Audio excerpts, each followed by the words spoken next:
Welcome to Man Does Tech, where I solve the problems you didn't even know you had. You will start by adding Bootstrap CSS and the viewport meta. This enables responsive behavior right away. Once done, decide CDN versus NPM for version control, then scaffold a minimal HTML file with a container and row. Next, add a simple navbar and a grid placeholder to test breakpoints. Make sure to include the JS bundle only when you need interactive components. These steps get you working code fast, so you can iterate on structure rather than setup. You will construct the core layout using Bootstrap Grid and utilities. Start by composing rows with responsive columns, for example, col SM6 and col LG4, to adapt content across widths.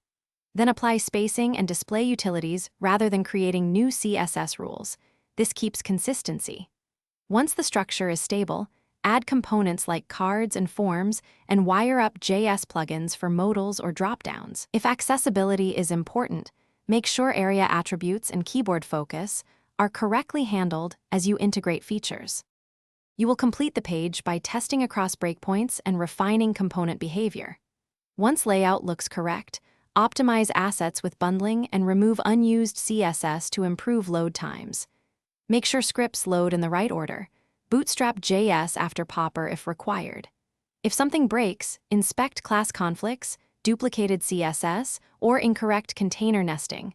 These are common culprits. A quick fix is to isolate the failing component in a minimal page to reproduce the issue. Then apply targeted corrections and retest.